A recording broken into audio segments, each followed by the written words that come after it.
No, I feel like I'm Richmond is for lovers and racers. Let's get into it.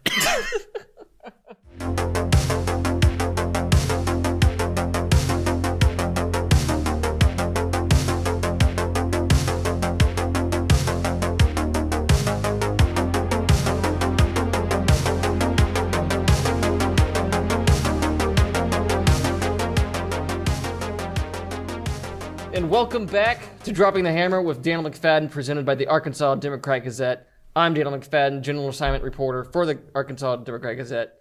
And with me, as always, to talk NASCAR is Jared Haas. Jared, say hi, Jared. Well, welcome. And let's clarify, too, the Wikipedia official thing. That's from 2 weeks ago. Well, we still need to clarify the air.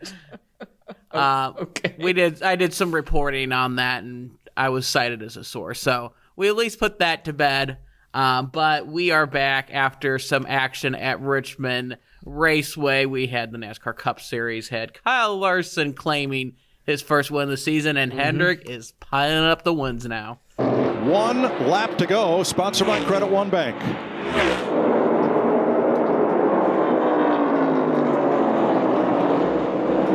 Just in the pre-race, we were talking about Kyle, man, being a little bit underrated this year or whatever, maybe overrated. And I'm telling you, this win puts him right back to where he wants to be.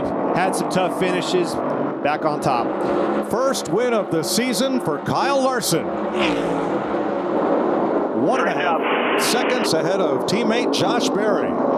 Yep, we are 7 races into the season, and Kyle Larson, the 2021 NASCAR Cup champion, did get his first win of the year at Richmond and his second career at Richmond.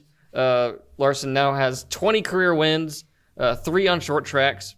On Sunday, he led 4 times for 93 laps, including the final 25 laps. Jared, I liked this race at Richmond, and I liked last fall's fall race at Richmond. Last spring's Richmond race, but the last 2 have been really good. Is Richmond back? I don't know why. I'm not a fan of it. I don't know why. I would think that this is like bucking the trend for me because I like tire track, strategy playing effect. We saw that with Josh Berry and, Front Row Motorsports claiming having good track position on that. But I wasn't really that impressed. It seemed like the middle races were kind of strung out. You had your points of obviously Denny Hamlin come back on the stage, but it's weird to see a short track like Richmond be such a tire race. I think it just throws me off, and I think that's how some fans feel about Atlanta. But that's how I feel about Richmond. It just throws me off. For me, I tweeted this before the race. For when it comes to the highlight reel for Richmond, especially the ones they show right before the race on the broadcast. Most of the highlights are from a decade ago or more. It's the same thing that was wrong with Atlanta. It's like up until the reconfiguration, the track didn't have any highlights really from the last 10 years. And I would say that there's highlight reel moments in this race, but I liked watching it. It visually, it looked like there was stuff going on the track all the time. It felt like the action track, especially when you would get into lap traffic. There's really, really good battles for the lead up at the front. We had there was 11 different leaders in the race, but there was 8 who led multiple laps. So William Byron led the most with 117. Larson with 93.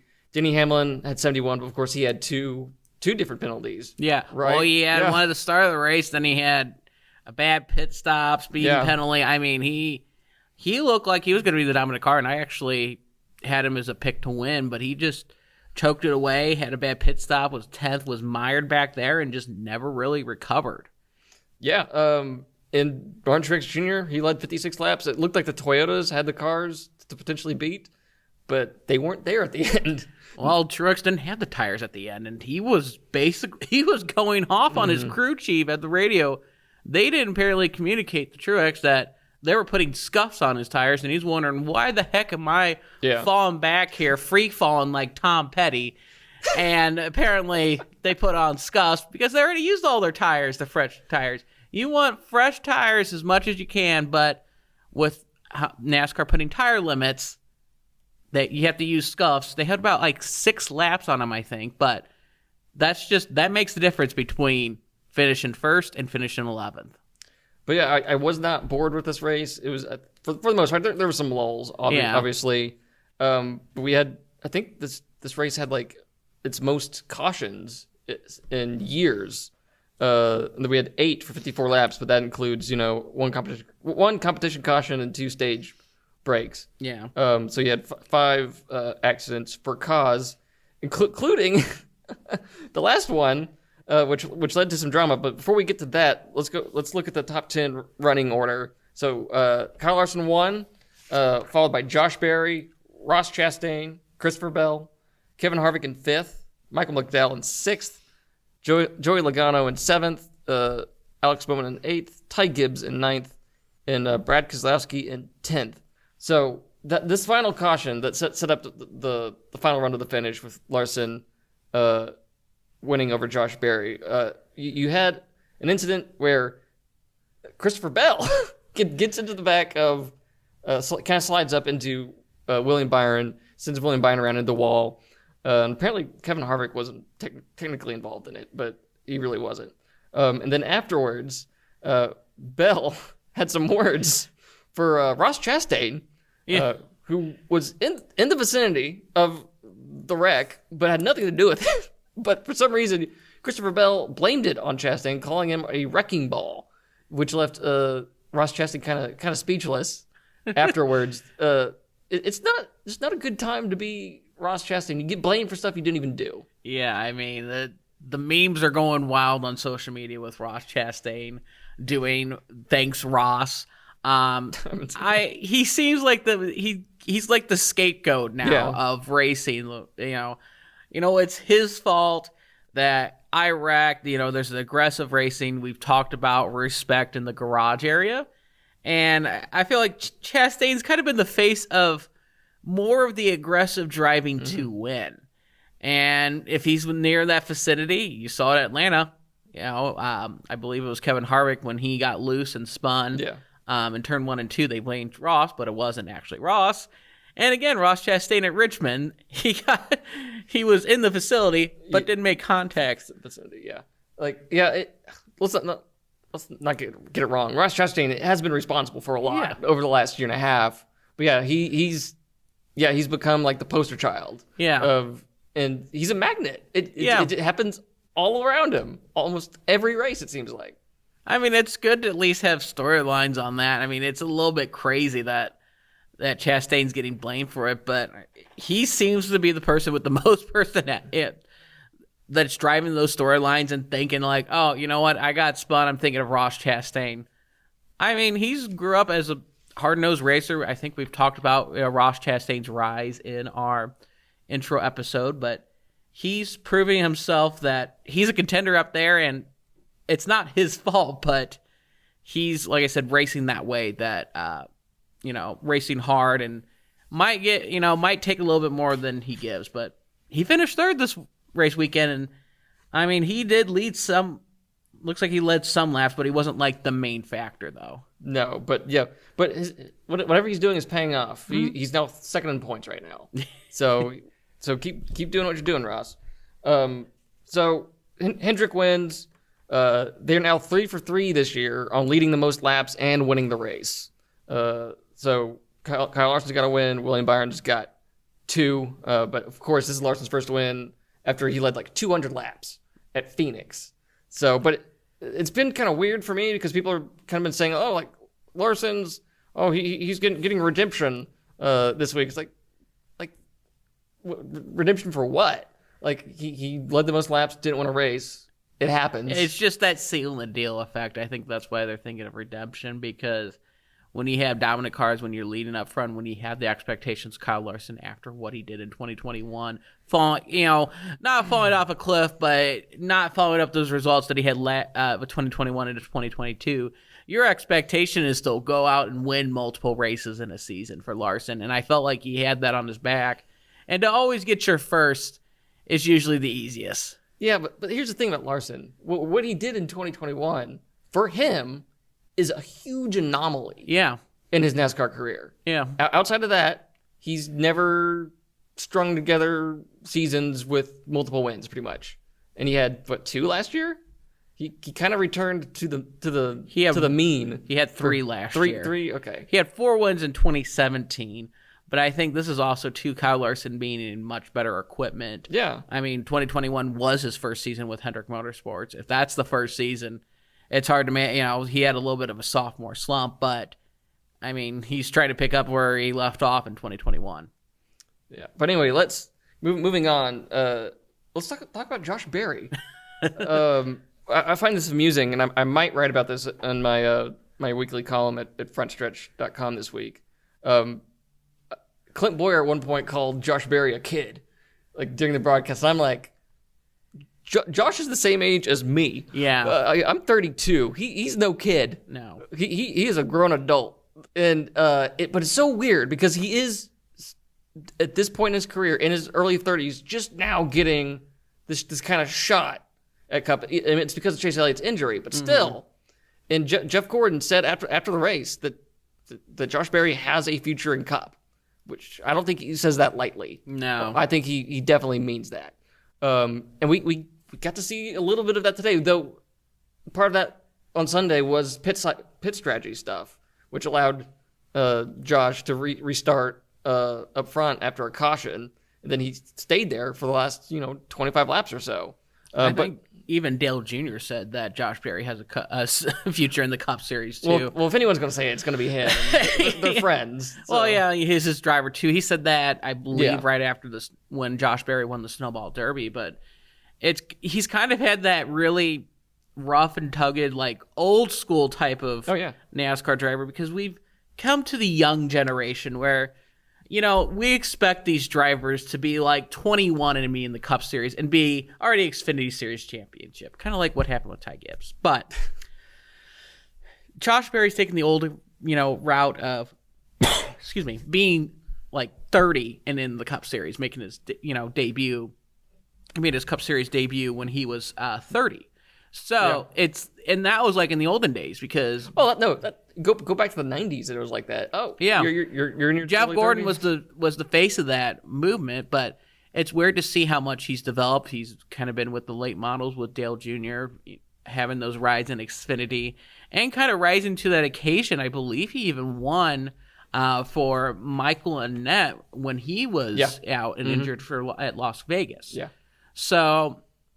Josh Berry has the capability to rise to the occasion. It's now looking for those full-time opportunities. We will see. But if Dale Jr. probably goes, if and when he wants to go to Cup Series racing, Josh Berry is probably going to be his number one choice. You would imagine, but he's got to pony up the money for that charter. He probably need to start like a GoFundMe page and be funded within like 24 hours. Bring Dale Jr. back to the Cup Series. I do want to look up like when was the last time we had a Rookie of the Year that was in their 30s. That would be a good question because I think that'd probably be like 90s or 80s. Then James Hilton win Rookie of the Year, and he was. I have no idea, but I find it funny because a few years ago I was watching an old Cup race from like 96 or 97 like that, and Ken Squire, the camera's on Ricky Craven and Bobby Labonte because they're doing the pace laps together.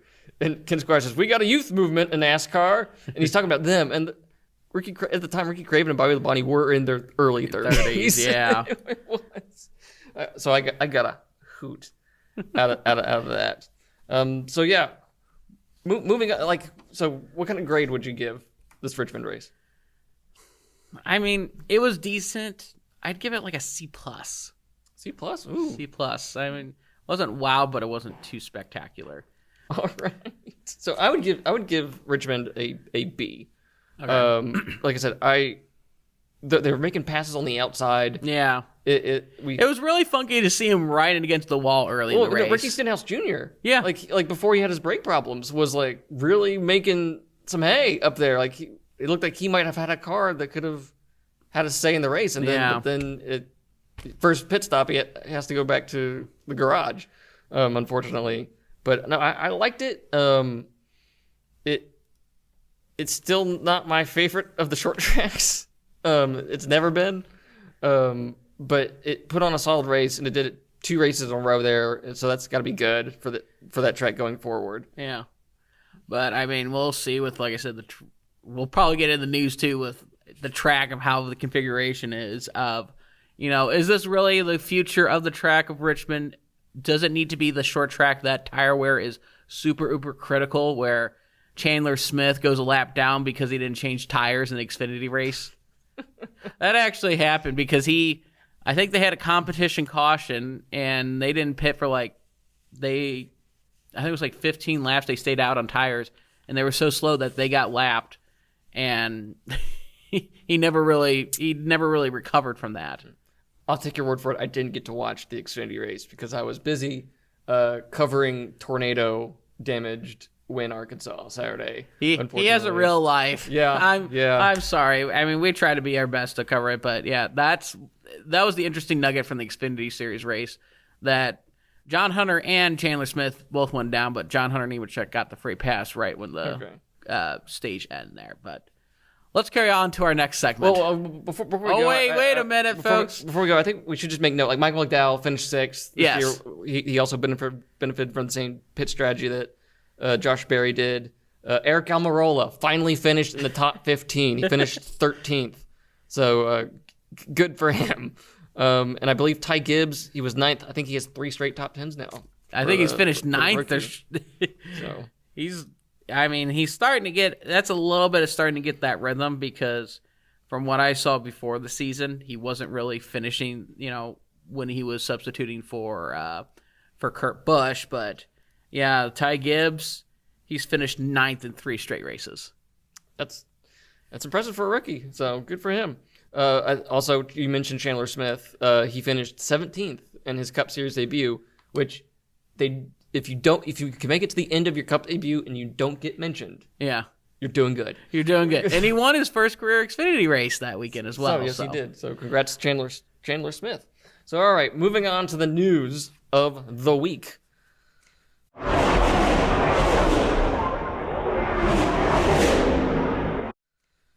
All right, so I guess we're going to have to fold in the point standings into this news segment, Jared, because last week the penalties for new sheriff in town, Hendrick Motorsports, stemming from their illegal louvers at Phoenix, the louvers was Frenchify this. Anyway, the National Motorsports Appeals Panel announced their decision in the appeal process for that Hendrick penalty.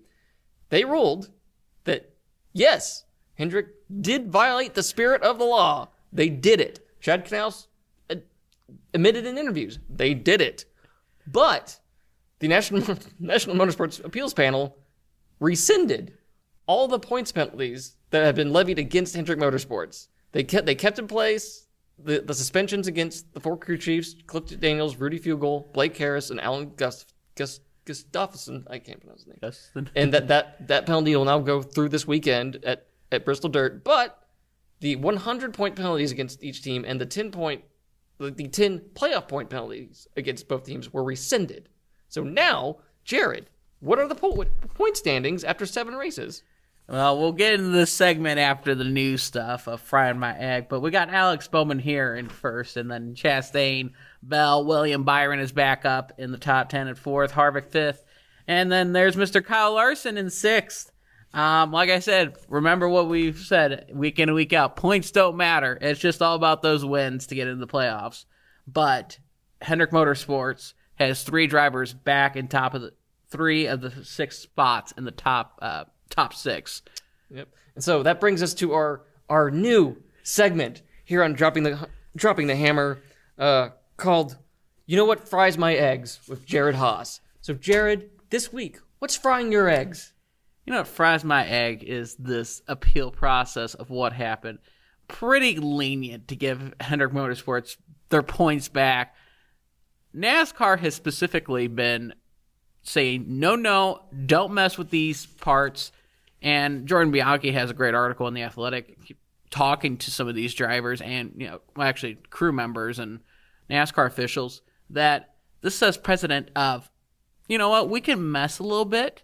We still get to keep our points.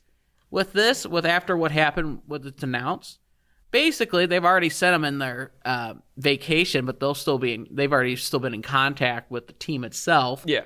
So it's not like it was the end of the world. They're just sitting at home. They're sitting at the office, back at their war rooms. Their war rooms. So not really effect there. I mean, Bristol, and then after this weekend, they're going to be back in the pit box. I mean, you got the points back, but all they really lost was the money.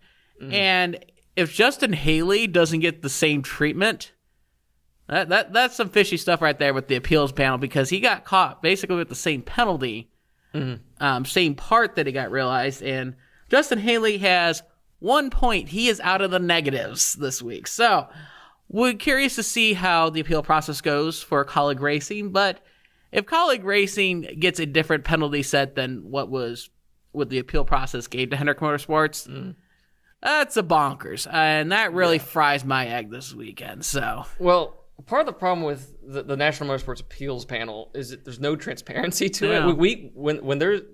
We don't get like a live stream of it or anything. We don't know what happens in these appeals hearings. All I know is I want Hendrick, whoever represented Hendrick, as my lawyer. Yeah, but we get an email the day these appeals take place saying the National Motorsports Appeals Panel today heard and considered an appeal of blank, blank, blank, blank. The penalty, and then cites what was violated and all that. And upon hearing the testimony, the decisions of the National Motorsports Appeals Panel are, and they rule that the appellates either didn't or did violate the rules set forth in the penalty notice. And then they say whether they're upholding the penalty or altering the penalty, and then it lists who heard it. And in this instance, with the Hendrick Motorsports appeal, it was Mr. Kelly Housby, Dixon Johnson, and Bill Lester, who's a former NASCAR driver. We don't get any comments from these appeal members or anything. That's all. What I just listened to you in the email is what we're told. Yeah. So when the Colleague Racing penalty, that will be heard by a different set of appeals members.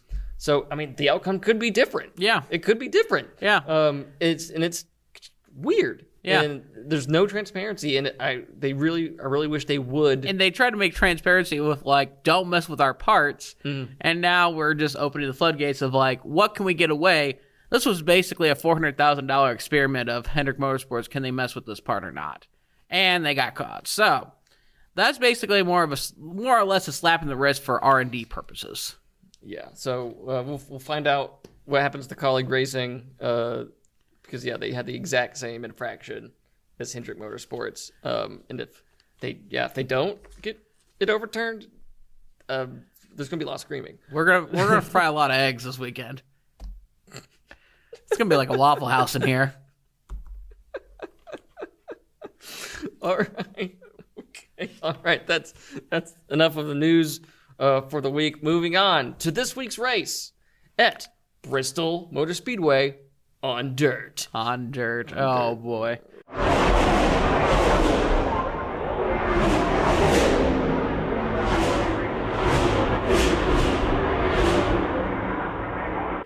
I'm the consensus of one of our other people. Some people say, I just want a dirt race. If we're going to have a dirt race, let's have it at a dirt track. There's been some kerfuffles in the past 2 years. If we're not having a third race this year that doesn't have kerfuffles, we're in trouble. I mean, the first race at the Cup Series, we had dirt and dust flying up. We had huge visibility issues where, I think, wasn't that the race where they said in the middle of the race they went to single file restarts because of the visibility so bad? Yeah. And then last year's was affected by rain, but they raced in the rain, but there was a big old scoring issue that confused even everyone. So, I mean, I think the first year there was a lot of bugs to get fixed. Yeah. That was run at the daytime. It's now run at nighttime. Yeah. I'm hoping, I haven't heard anything, but I'm hoping they're able to clear off if it does rain.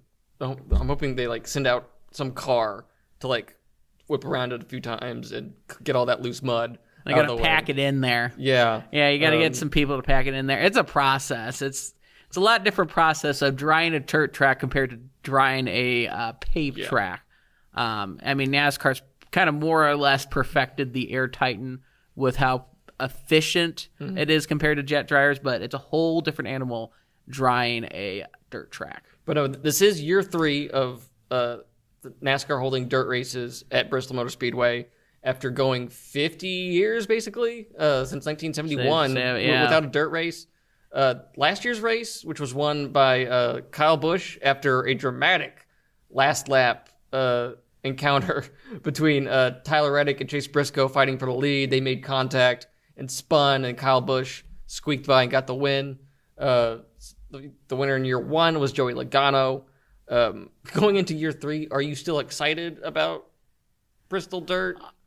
I'm still give or take. Like, you know, I'm not like, oh yeah, Bristol Dirt, or like, oh yeah, let's get rid of the dirt race. I mean, that's why I made my point earlier. I'm like, if we're gonna do a dirt race, do it at like Eldora or like Knoxville. I mean, Knoxville was pretty wild. But let's have it at a traditional dirt track. I still like to have 2 Bristol paved races. I mean, shoot, if we're gonna do dirt race at Bristol, let's make 3 races at Bristol. Yeah, but the spring race had terrible attendance those few years before. Well, it's the attendance before the first one. Yeah. But so they had to do something to. Well, they shifted to a night race before on Easter weekend. That's what they did there. I mean, it does something. We'll see. Like I said, the next year. I mean, last year was the first year of having the night race on Easter. Mm-hmm. So we'll see how the second year is with attendance. I mean, it's a shot in the arm. We'll see how it goes with attendance wise, but I mean, that is the basic end goal of it, is just making sure there are butts in seats. Yeah. So anyway, Chase Briscoe, who almost won last year's race on Bristol Dirt, he had a media availability today on via Zoom that I took part in, and I got to ask him one question, but we got some video clips from that, about 4 of them. The first one is Chase Briscoe, who drives the number 14 for Stewart Haas Racing. He is a dirt racer. He came up through sprint racing and stuff like that. Well, the Indiana native, today he was asked to compare how a cup car and a truck, which he will also compete in Saturday, he was asked how those drive differently on dirt compared to a traditional sprint car. And here's what he had to say. Yeah, I mean, they definitely drive totally different. You know, a dirt car, a specifically built dirt car, like a sprint car or late model, you know, that's what it's built to do. That's what it's going to go around the racetrack faster than anything else. That's just what it's meant to do. So, you know, it does everything faster. It reacts better, has way more grip. You know, it's lighter. This does everything way better. And the speeds are obviously way, way higher. So, you know, the cup car and the truck even drive pretty drastically different, I feel like. You know, the cup car does things maybe a little bit better than the truck. The truck is a little bit lazier. You know, with the independent suspension and stuff on the cup car, it seems like you can kind of be a little more aggressive with it. But yeah, I mean, it definitely, compared to, you know, a sprint car or late model, the cup car and even the truck feel kind of slow motion. So I don't feel like, you know, I always say I feel like sometimes having a dirt background can be a disadvantage at these races. Just because you drive it so different. The only time I feel like it's a huge advantage to be a dirt guy is early in the race, you know, when the track has a lot of grip, you know, when it's tacky and, you know, when it's more muddy instead of, you know, kind of slick and hard. I feel like that's when the dirt guys can kind of really shine, just because we understand the concept of how to get the car into the corner.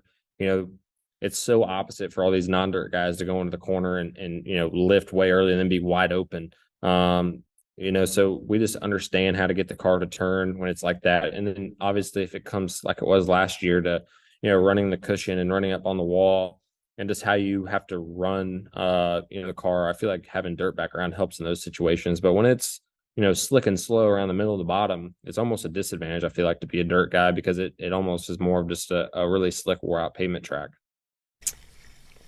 Briscoe was also asked to compare the first 2 years of Cup on Dirt, and here's his answer. He gives year 1 a D-, and he said he says last year was basically as good as you could get. Here's what he had to say. Yeah, I would say, you know, the first year was, you know, maybe honestly a D-, right? Like, it was really a struggle, you know, and I think NASCAR just truthfully probably didn't know any better. I mean, there's a reason that when we go dirt race, any day of the year, we race at night. A day show is very rare. And anytime you run a day show, it's always dusty. It's always a struggle to see. The racetrack's not very good. And there's just a lot of variables that, from NASCAR side with TV and things, it's hard to run a night race sometimes. So I think, last year's race was about as good as it's going to get, from a racetrack standpoint. I mean, we could run the bottom, you could run the middle, you could run the top. Granted, the rain probably helped us quite a bit. So hopefully we'd learned something last year from a track preparation standpoint of maybe being able to, go water it in between stages or something. I don't know what that is, but I do feel like the rain saved us a little bit last year from a track standpoint. But at the same time, it's hard to give a proper dirt race given the circumstances that we're in with the car, with overheating and the windshield and things like that. It's hard to put the racetrack how it needs to be because our cars can't handle that. So, if we had an opportunity to be able to not get hot and, kick the front end with mud and have the windshield out and things like that, you could see a true proper dirt race. And I think it would be better, but obviously our hands are a little bit tied just because of the car and things like that. So I think last year was an A in my standards.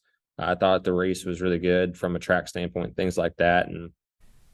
And I already discussed the dramatic finish to last year's race, which almost saw Briscoe earn his second career NASCAR Cup win. So Bob Pockris from Fox Sports asked him if he has watched the finish at all this year. And he said, here's what he had to say.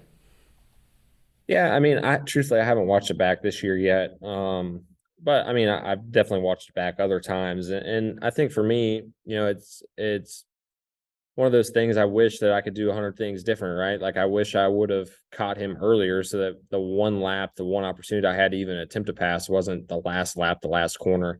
I still think that it's hard to say that I would have done anything different, truthfully. Just being in that moment, your adrenaline's, pumped up.